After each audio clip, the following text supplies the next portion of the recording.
الله الرحمن الرحيم وما آتاكم الرسول فخذوه وما نهاكم عنه فانتهوا. الحمد لله رب العالمين والصلاة والسلام على سيد الأنبياء والمرسلين وعلى آله وأصحابه أجمعين ومن تبعهم بإحسان إلى يوم الدين أما بعد.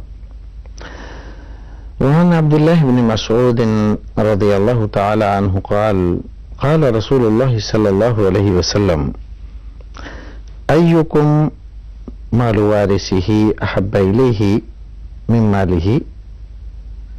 قالوا يا رسول الله ما منا أحد إلا ماله أحب إليه. قال فإن ماله ما قدم ومال وارثه ما أخر. رواه البخاری.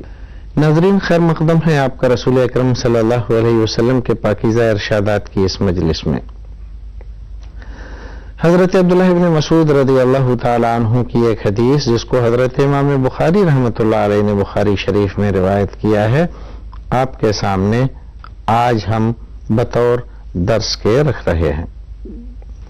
حدیث اگر دیکھا جائے تو چند لفظوں پر مشتمل ہے، لیکن معنی کے اعتبار سے اور ہماری زندگی سے اس کا کس قدر تعلق ہے اس اعتبار سے دیکھا جائے تو بڑی عظیم حدیث ہے کہ ہماری ساری زندگی کو محیط ہے. رسول اکرم صلی اللہ علیہ وسلم اپنے صحابہ کرام کی مجلس میں بیٹھے ہوئے ہیں اور صحابہ کرام کا جھرمٹ لگا ہوا ہے. اچانک آپ پوچھتے ہیں ذرا یہ بتلاؤ تم میں کون آدمی ہے جو اپنے وارثوں کے مال سے زیادہ محبت کرتا ہے اپنے مال کے مقابلے میں؟ جتنے لوگ حاضر تھے سارے لوگوں نے کہا اللہ کے رسول ایسا تو کوئی بھی نہیں ہے. سارے لوگ وارثوں کے مال کے مقابلے میں اپنے مال سے زیادہ محبت کرتے ہیں. نبی اکرم صلی اللہ علیہ وسلم نے ارشاد فرمایا اگر بات ایسی ہی ہے تو پھر ذرا غور کر لو اپنے رویے پر، اپنے طرز عمل پر، اپنی زندگی پر کر کیا رہے ہو اور کہہ کیا رہے ہو. آدمی کا مال وہ ہے جو اس نے آگے بھیج دیا اور وارثوں کا مال وہ ہے جو باقی رہ گیا. سبحان اللہ. نبی اکرم صلی اللہ علیہ وسلم ایک سوال کرتے ہیں اور سوال کے جواب صحابہ کرام سارے کے سارے ایک جیسا دیتے. رسول اکرم صلی اللہ علیہ وسلم یہ نہیں کہتے کہ تمہارا جواب غلط ہے، بلکہ آپ غور کرنے کا ان کو موقع دیتے ہیں کہ اگر بات ایسی ہی ہے، ہر آدمی اگر اپنے مال سے محبت کرتا ہے، اپنے مال کو زیادہ عزیز رکھتا ہے، جیسا کہ تم کہہ رہے ہو، جیسا کہ ہر ایک انسان کہتا ہے، دعویٰ اس کا یہی ہے کہ مجھے میرا مال زیادہ پسند ہے، میرے وارث، میری بیٹی، میرا بیٹا، میرے باپ، میری ماں، میرے بھائی، میرے اور رشتہ دار جو میرے مال کے وارث بنیں گے بعد میرے مرنے کے، ان کے مال کو میں اتنا عزیز نہیں رکھتا، اتنی حفاظت نہیں کرتا، اس کی اتنی محبت ان سے نہیں کرتا جتنا اپنے مال سے محبت کرتا ہوں. دعویٰ سب کا یہی ہے. صحابہ کرام نے بھی یہی کہا کہ اللہ کے رسول بیٹوں، پوتوں، باپ، بھائی اور دیگر رشتہ داروں کے مالوں سے ہمیں اتنی محبت نہیں ہے جتنی محبت اپنے مال سے ہے. رسول اکرم صلی اللہ علیہ وسلم نے جب یہ اعتراف کرا لیا ان سے تو اب فرمایا بات تم نے جو کچھ بھی کہی تمہارے خیال سے درست لگ رہی ہے، لیکن ذرا یہ تو دیکھو تمہارا مال ہے کون سا؟ کون سا مال تمہارا اپنا ہے؟ وہ مال جو تم اپنے پیچھے چھوڑ کر جا رہے ہو وہ تمہارا اپنا ہے، یا وہ مال جو تم نے اللہ رب العزت کے راستے میں خرچ کر دیا، پہلے ہی جہاں تمہیں جانا ہے وہاں پہنچا دیا، کون سا مال تمہارا اپنا ہے؟ رسول اکرم صلی اللہ علیہ وسلم نے ان سے یہ نہیں کہتا کہ تم غلط کہہ رہے ہو، لیکن آپ نے جو اس کی تشریح فرمائی اس سے یہی ثابت ہوا کہ سوچ غلط ہے، جو کچھ ہم سمجھ رہے ہیں غلط سمجھ رہے ہیں، ہماری زندگی بے ہنگم چل رہی ہے، اور ہم واقعی اپنے مال کے مقابلے میں وارثوں کے مال سے زیادہ محبت کر رہے ہیں، ان کی زیادہ فکر ہے، ہمیں اس کو زیادہ بڑھانے کی کوشش ہے۔ جو ہمارا اپنا مال ہے اس کو بڑھانے اور اس کو محبوب رکھنے کی فکر زیادہ نہیں ہے۔ یہ زندگی کی وہ کڑوی سچائیاں ہیں جو رسول اکرم صلی اللہ علیہ وسلم نے سماج کو بتائی ہیں، اور حقیقت یہی ہے ہمارا مال کون سا ہے۔ آج اگر آنکھ بند ہوتی ہے ہمارے پیچھے جتنا مال رہ جائے گا یہ کس کا ہے؟ ہمارا نہیں، سب وارثوں کا ہے۔ ہمارا مال کون سا ہے؟ ہمارا مال تو وہی ہے جو ہم نے اپنے ہاتھ سے خرچ کر دیا، کسی غریب کو دیا، کسی مسکین کو دیا، کسی یتیم کو دیا، کسی رفاع عام کے کام میں دیا، ہاسپٹل بنانے کے لیے دیا، مدرسے بنانے کے لیے دیا، مسجد بنانے کے لیے دیا، کسی یتیم کی خبرگیری کے لیے، اس کی پڑھائی کے لیے یا اس کی انتی کے لیے، کسی بھی ایسے رفاع عام کے کام کے لیے دیا جس کا فائدہ دوسرے شخص کو پہنچ رہا ہے اور اس کی حالت میں سدھار آ رہا ہے، اس کی تکلیف کم ہو رہی ہے، اس کی بیماری میں افاقہ ہو رہا ہے۔ یہ ہے ہمارا مال جو ہم نے بھیج دیا، اور جس کو ہم نے اللہ رب العزت کے راستے میں خرچ نہیں کیا، وہ مال ہمارا کہاں ہے؟ وہ تو وارثوں کا مال ہے۔ وارثوں کا مال ہے، آنکھ بند ہوئی اور وارثوں کی نظر اس مال پر پہنچی اور انہوں نے بانٹ لیا۔ دنیا کا قاعدہ ہے، ہر جگہ کا، ہر زمانے کا۔ لیکن ہم اپنے مال کے لیے زیادہ چنتت نہیں ہیں، اپنے مال کے لیے زیادہ کوشش نہیں کر رہے، اپنے لیے اتنے فکر مند نہیں ہیں جتنے دوسروں کے لیے فکر مند ہیں۔ تو اس کا نتیجہ تو یہی ہے کہ ہمارے نزدیک ہمارے وارثوں کا جو مال ہے وہ زیادہ محبوب ہے، اور ہمارا اپنا مال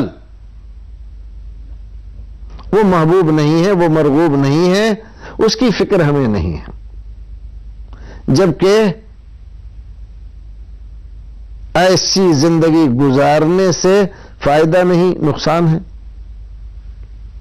فائدہ کس زندگی میں؟ فائدہ اس زندگی میں ہے کہ ہم اپنے مال کی زیادہ حفاظت کریں، اس سے زیادہ محبت کریں، اس کو زیادہ بڑھانے کی کوشش کریں۔ تو ایسا کریں کہ جو کچھ بھی مال ہے سب کو اکٹھا کریں اور غریبوں میں بانٹ دیں۔ نہیں، رسول اکرم صلی اللہ علیہ وسلم نے یہ بھی نہیں بتلایا، منع کیا اس سے، اور اس سے روکا۔ ایک صحابی رسول اکرم صلی اللہ علیہ وسلم کی خدمت میں آئے اور آ کر عرض کیا، اللہ کے رسول، اللہ رب العزت فرماتا ہے لن تنالوا البر حتى تنفقوا مما تحبون، نیکی تو تبھی ملے گی کہ ہم اپنی سب سے عزیز ترین چیز کو راہ مولا میں خرچ کر دیں۔ کہا بات تو صحیح ہے۔ تو اللہ کے رسول، میرے نزدیک سب سے عزیز ترین اور محبوب ترین جو چیز ہے وہ میرا فلاں باغ ہے، آپ گواہ ہو جائیے، میں اس کو اللہ رب العزت کے راستے میں دینا چاہتا ہوں۔ آپ نے فرمایا سنو سنو سنو، اللہ رب العزت کے راستے میں دینا چاہتے ہو، ایسا کرو، اپنے عزیزوں میں، رشتہ داروں میں، خاندان والوں میں، ان میں بانٹ دو۔ یہ تمہارے لیے زیادہ نفع بخش، یہ زیادہ فائدہ مند ہے۔ ہم تو اللہ کے راستے میں دے رہے ہیں، غریبوں مسکینوں کو دے رہے ہیں، آپ کہہ رہے ہیں کہ اپنے عزیزوں رشتہ داروں کو دے دو۔ دیکھو یہی فرق ہے رسول اکرم صلی اللہ علیہ وسلم کی تعلیمات میں اور دوسرے لوگوں کی تعلیمات میں۔ آپ دوسرے آدمیوں کا خیال تو رکھتے ہیں لیکن کسی کا حق نہیں مارنے دیتے۔ خیال رکھیے آپ، اچھی بات ہے، لیکن اپنے عزیزوں کا، رشتہ داروں کا، ان کا حق، اس کا خیال پہلے رکھیے۔ ایک صاحب آئے رسول اکرم صلی اللہ علیہ وسلم کی خدمت میں، عرض کیا اللہ کے رسول میں اتنا مال اللہ رب العزت کے راستے میں خرچ کرنا چاہتا ہوں۔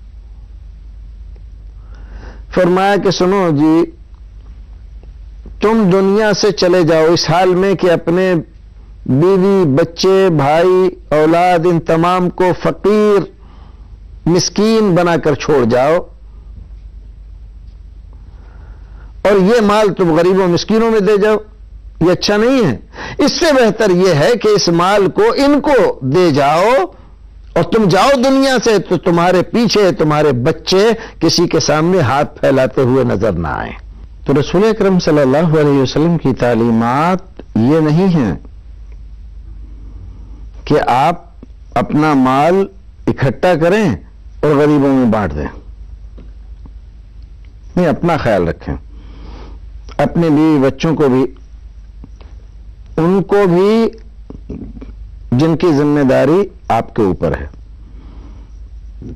آپ کے عزیز رشتہ دار، ان تمام کو بھی آپ کے مال سے حصہ ملنا چاہیے۔ اس کے ساتھ پھر جو آپ کے پاس ہے اس کو اللہ رب العزت کے راستے میں خرچ کرنے کی کوشش کریں۔ غریبوں کو، مسکینوں کو، یتیموں کو، بیواؤں کو، سرائے، ہاسپٹل، مریض، بیمار، مقدمے میں پھنسے ہوئے لوگ، اسی طرح سے ایسے لوگ جو پردیس میں کسی سنکٹ سے دوچار ہو گئے، کسی پریشانی میں گھر گئے، بغیر اس بات کا خیال کیے ہوئے کہ وہ کون ہیں، کہاں کے ہیں، کس برادری کے ہیں، کس جاتی کے ہیں، کس دین دھرم کے ہیں، بغیر اس بات کا خیال کیے ہوئے آپ اس کے ساتھ انسانیت کی بنیاد پر برتاؤ کریں، دیں، اس کی ضرورت پوری کرنے کی کوشش کریں۔ کبھی کبھی ایک اور بات سامنے آ جاتی ہے، بعض لوگ، کچھ لوگ تو ایسے کہ ان کی طبیعت ہی خسیس ہوتی ہے، نہیں دینا چاہتے ہیں تو طرح طرح کی باتیں نکالتے ہیں۔ کبھی کبھی یہ واقعیت بھی ہے کہ مکاروں کا بڑا دور دورہ ہے۔ حد تو یہ ہے کہ ضرورت مند بن کر، حاجت مند بن کر بعض لوگ آ جاتے ہیں، روتے ہیں، گڑ گڑاتے ہیں، منہ بناتے ہیں، طرح طرح کی باتیں، قصے، کہانیاں سناتے ہیں، اور ہم ان کی ان چکنی چپڑی باتوں میں آ کر ان کو اچھا خاصا دے دیتے ہیں، چلے جاتے ہیں۔ بعد میں پتہ چلتا ہے کہ وہ آدمی فراڈی تھا، چلو فراڈی تھا۔ اب کوئی دوسرا آدمی آیا، وہ واقعی ضرورت مند ہے، حاجت مند ہے، لیکن ہم اس کو اسی نظر سے دیکھتے ہیں، اسی نظر سے دیکھتے ہیں اور اس کو نہیں دیتے۔ کیوں؟ اس لیے کہ وہ بیچارہ لفاظ نہیں ہے، تصنع پسندی نہیں ہے اس کے اندر، مکاری اور عیاری نہیں ہے، سیدھا سادہ ہے، اپنی بات رکھ رہا ہے، زیادہ اس آدمی سے بات کہی نہیں جاتی ہے، لہذا ہمارے اوپر کوئی اثر نہیں ہوتا ہے۔ غلطی کس کی ہے؟ غلطی اگر دیکھا جائے تو کل ملا کے ہماری ہی ہے۔ ہماری طبیعتیں خوشامدی ہو گئی ہیں۔ جب تک کوئی آدمی خوشامد نہ کرے، ہمیں بیجا طور پر بڑھائے چڑھائے نہیں، تب تک ہم اس کی بات سمجھتے ہی نہیں. اور ایک آدمی ہے بیچارہ خلوص اور للہیت کے ساتھ آپ کا خیال رکھتا ہے، آپ کے لیے دعائیں کرتا ہے، آپ کے پیچھے آپ کے بارے میں اچھی رائے رکھتا ہے، اچھا خیال رکھتا ہے، آپ کو پسند کرتا ہے، لیکن یہ ساری باتیں ظاہر کر کے آپ کے سامنے کہہ کر وہ ریاکاری دکھاوا نہیں کرنا چاہتا، عادت نہیں ہے اس کی. آپ سمجھتے ہیں کہ یہ آدمی بیکار ہے. تو ہمیں اپنی عادت کو سدھارنا چاہیے. ہمارا نفس جو خوشامد پسند ہو گیا ہے، اس نفس کی سرزنش کرنا چاہیے. تو یہ دوسرا آدمی آیا ہے، اس آدمی کو بھی دیں.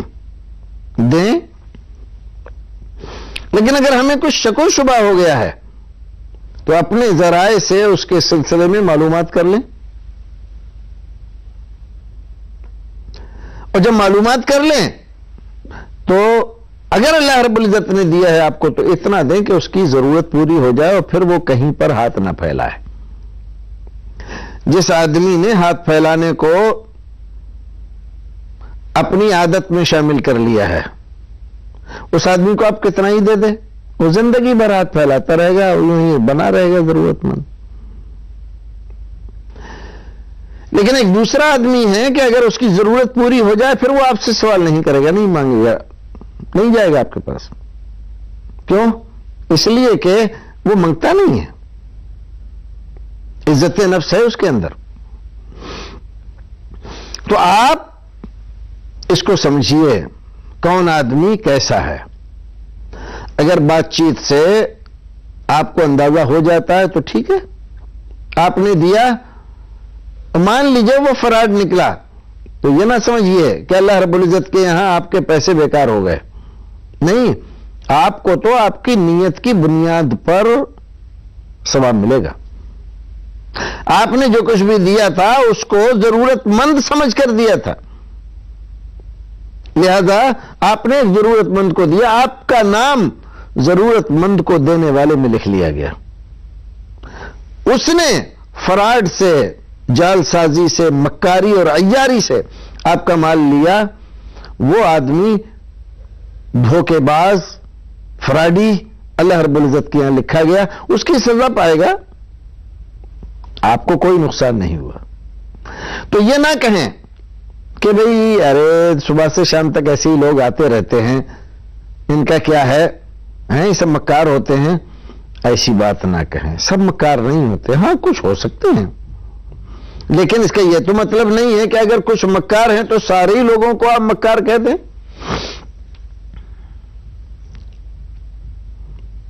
سب لوگ کبھی مکار نہیں ہوتے. کچھ ضرورت مند ہوتے ہیں، سادہ لوگ ہوتے ہیں، اپنی بات نہیں رکھ پاتے ڈھنگ سے، لیکن دوسرے لوگ ہوتے ہیں بڑے چرب زبان، وہ مکاری اور عیاری میں طاق ہوتے ہیں، لہذا وہ آپ کی جیب سے پیسہ نکلوا لے جاتے ہیں. تو آپ اپنے آپ کا سدھار کیجئے، ان کا سدھار اپنے آپ ہو جائے گا. اگر آپ کو یہ چیز آ گئی کہ کون آدمی کیا ہے اور اس کو کتنی ضرورت ہے، دینا چاہیے نہیں دینا چاہیے، تو آپ بہت حد تک سماج میں ایسے مکاروں پر قدغن لگا سکتے ہیں. لیکن آپ ہی خود خوشامد پسند ہیں، ہر ایک آدمی خوشامد پسند ہے.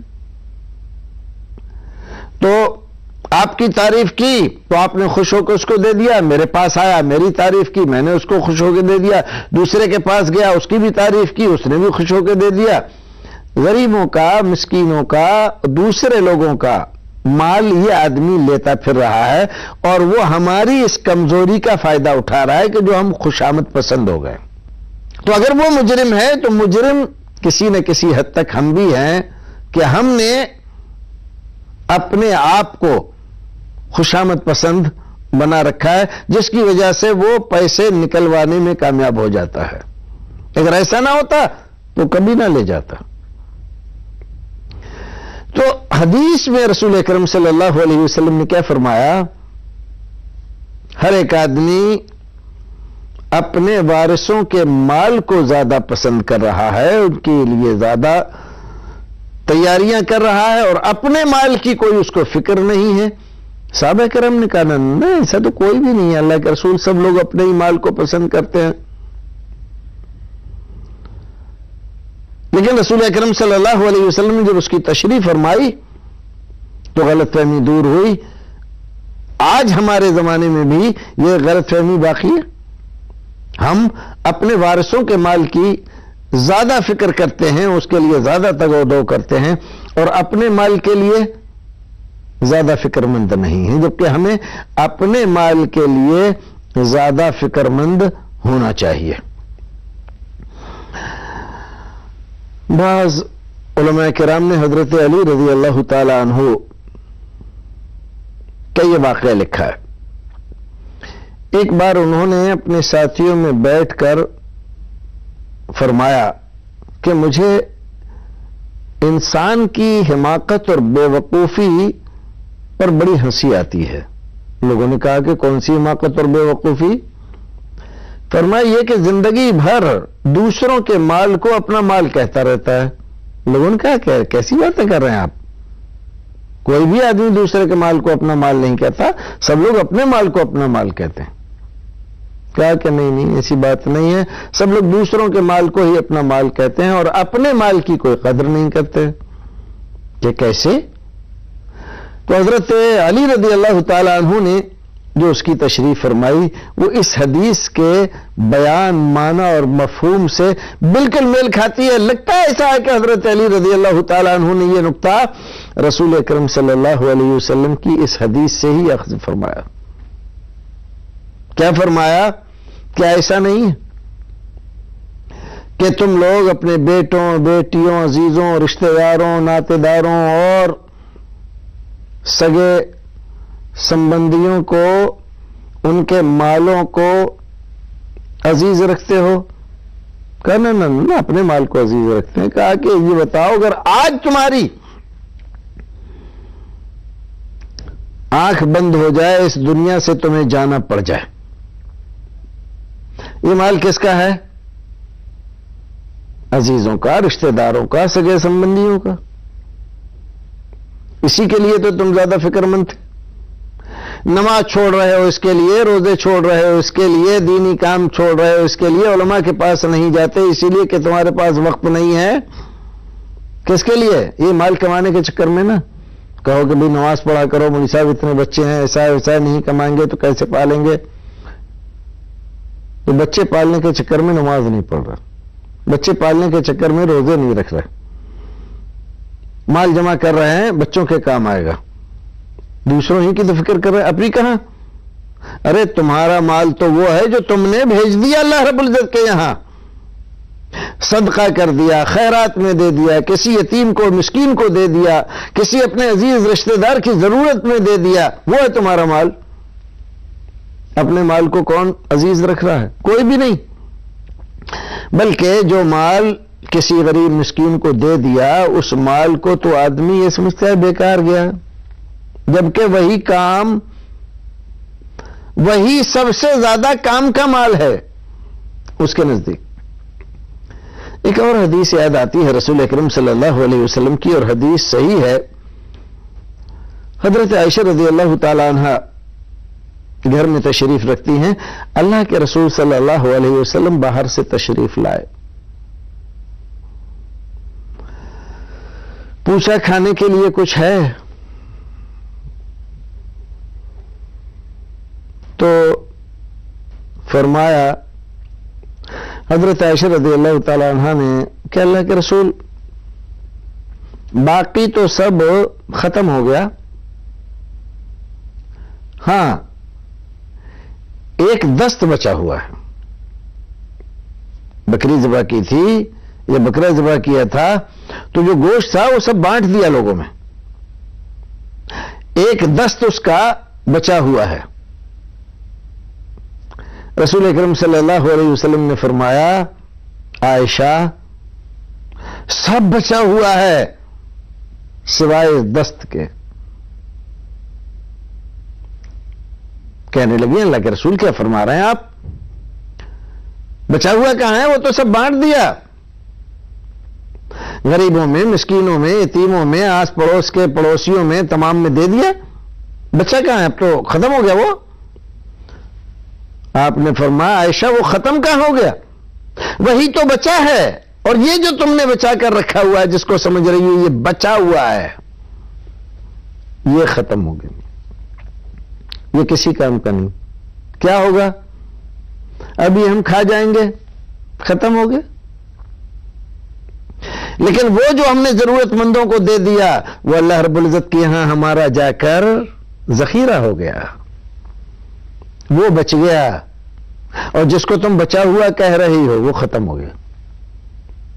دیکھیے رسول اکرم صلی اللہ علیہ وسلم کی سوچ میں اور ہماری سوچ میں کتنا بڑا انتر ہے، کتنا بڑا فرق ہے۔ چیز وہی ہے، واقعہ وہی ہے، لیکن ہم کس انداز سے سوچتے ہیں اور رسول اکرم صلی اللہ علیہ وسلم کس انداز سے سوچتے ہیں۔ حضرت عائشہ رضی اللہ تعالیٰ عنہ نے کیا کہا؟ سب ختم ہو گیا۔ بکری ذبح کی تھی، بکرا ذبح کیا تھا، سارا گوشت بانٹ دیا گیا، سب ختم ہو گیا۔ ہاں ایک دست بچ گیا ہے، تو اس کو ختم ہونا بتلایا، ختم ہو گیا۔ ہاں ایک باقی رہ گیا ہے، کیا؟ دست، وہ بچا ہوا ہے۔ آپ نے کیا کہا؟ بالکل اس کو الٹا کہہ دیا، فرمایا ساری بکری بچی ہوئی ہے اور ایک دست یہ ختم ہو گیا۔ پوچھا کیسے اللہ کے رسول؟ تو فرمایا ایسے، جو کچھ تم نے دے دیا اللہ رب العزت کے راستے میں تو سب ہمارے پاس، ہمارے بینک میں، ہمارے بینک بیلنس میں، ہمارے کھاتے میں لکھا، ہمیں ملے گا جب ہم چاہیں گے، جب سب سے زیادہ ہمیں اس کی ضرورت ہوگی تو ملے گا، اللہ رب العزت ہمیں دے گا۔ اور یہ جو باقی تم نے چھوڑ دیا، اس کو نہیں دیا کسی کو، یہ ختم ہو گیا۔ اگر یہ بھی دے دیتی تو یہ بھی بچ جاتا۔ سبحان اللہ، رسول اکرم صلی اللہ علیہ وسلم نے وہ مثال قائم کی ہے کہ دنیا میں ایسا کوئی نہیں سوچتا۔ اپنے گھر میں، اپنے سگی سمبندوں میں یہ فکر ڈالی اور خود زندگی بھر اس پر کاربند رہے۔ بخاری شریف کی ایک حدیث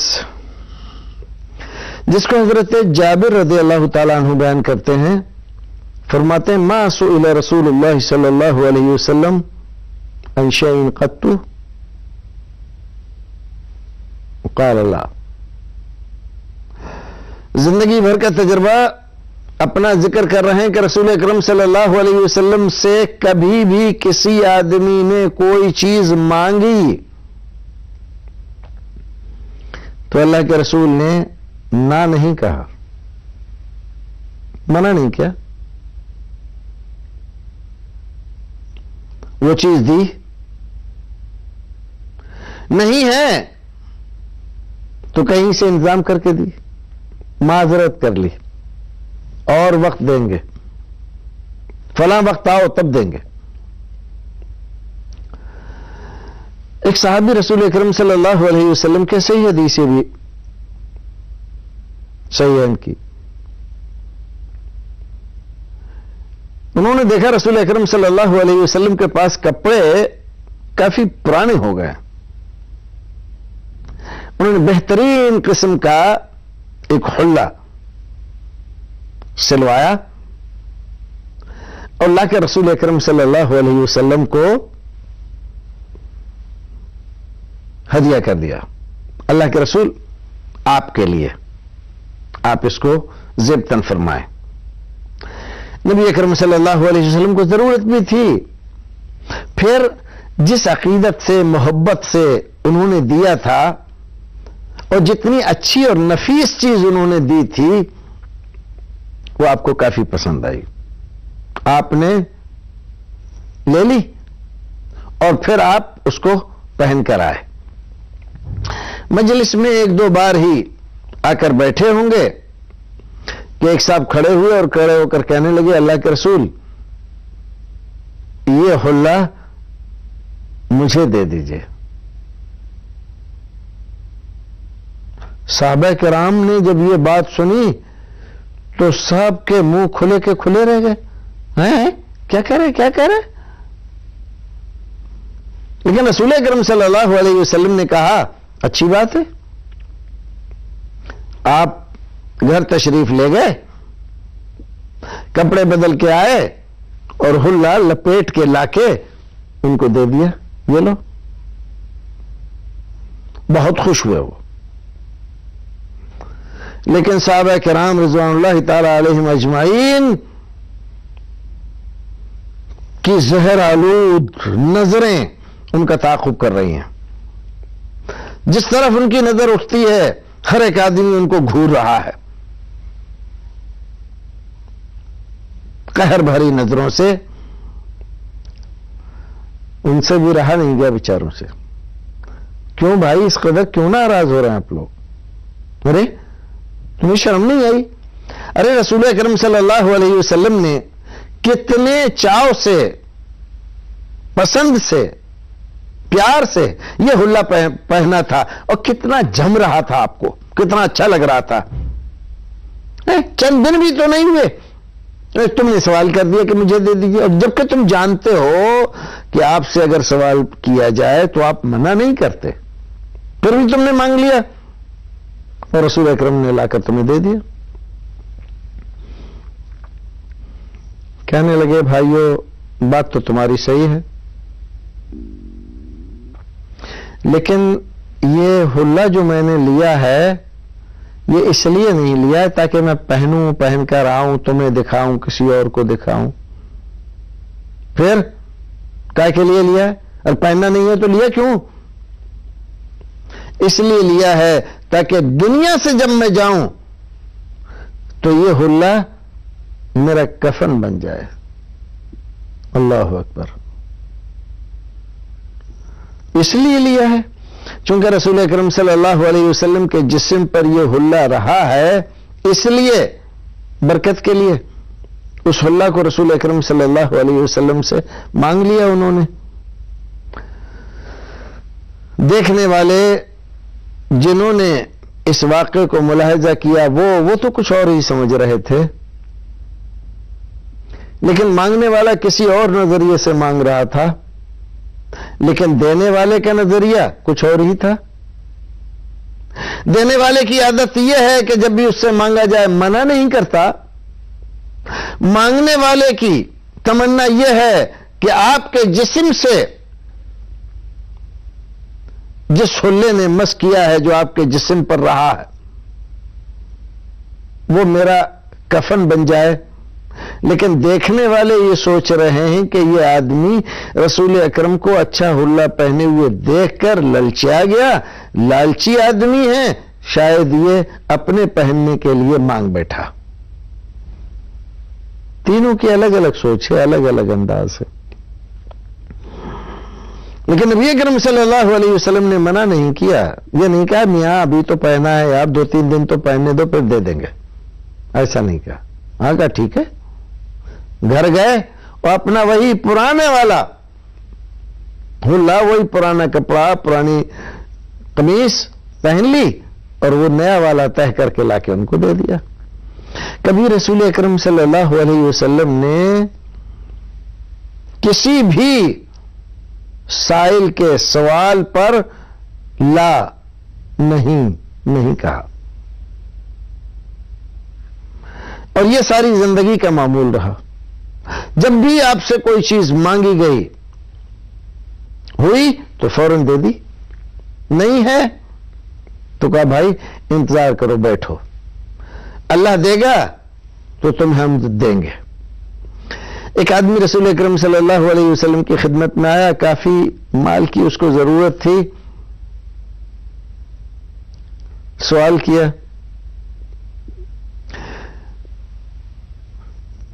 ایسا کرو بیٹھو, بیٹھ جاؤ, اللہ رب العزت دے گا. بیٹھ گیا.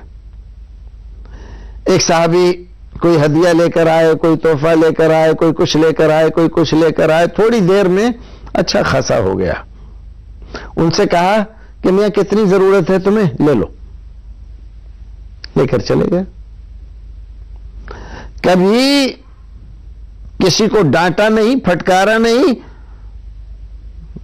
چیخنا، چلانا، گالی دینا، برا بھلا کہنا، تانے دینا، رسول اکرم صلی اللہ علیہ وسلم کے اخلاق سے یہ چیزیں میل نہیں کھاتی تھی۔